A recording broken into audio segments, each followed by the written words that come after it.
पिछले video lesson में हमने सीखा प्रेसिजन को कैसे यूज़ करना है अपनी लैंग्वेज में। प्रेसिजन मीन्स बारीकी।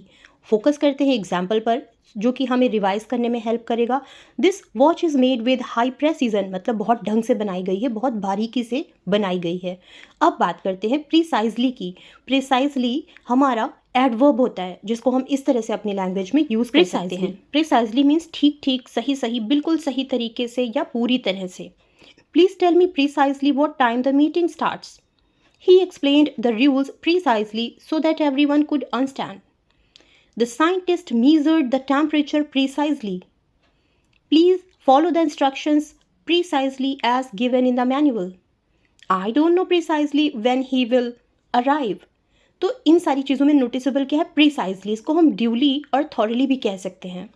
तो प्रिसाइजली मीन्स ढंग से। नेक्स्ट वर्ड है ओवर स्ट्रेच्ड। ओवर स्ट्रेच्ड का मीनिंग हम सारे ही जानते हैं, मतलब किसी भी चीज़ को ज़रूरत से ज़्यादा खींचना जितनी उसकी कैपेबिलिटी है। लेकिन इसी ओवर स्ट्रेच को हम और भी कॉन्टेक्स्ट में फिट कर सकते हैं, बहुत अच्छा मीनिंग देता है। The rope might break if you overstretch, ये इसका लिटरल मीनिंग दे रहा है। दूसरे एग्जाम्पल पर फोकस करते हैं। Don't overstretch yourself, take breaks. आप समझ सकते हो कि यहाँ पर हम क्या कहना चाह रहे हैं। जितनी कैपेबिलिटी है उतना ही काम करें। Don't overstretch yourself, take breaks. The company overstretched its budget leading to losses. तो यहाँ पर भी हमारा overstretch का मीनिंग दूसरे कॉन्टेक्स्ट में जा रहा है। He is overstretching his abilities. It's too much for him. हम इस तरह से, मतलब जितनी उसकी एबिलिटी है उसको कुछ ज़्यादा ही उसके अकॉर्डिंग काम कर रहा है, तो overstretching his abilities. Don't overstretch the lie. Just tell what happened. कोई झूठ पर झूठ बोल रहा है, हम कह रहे हैं don't overstretch the lie. ज़बरदस्ती झूठ बोलकर अपनी बात को कवर मत करो। Just tell what happened. तो ये ओवर स्ट्रेच हमें कई जगह बोलने में बहुत ही हेल्प करता है और अपनी सही मीनिंग को कन्वे करने में हेल्प करता है।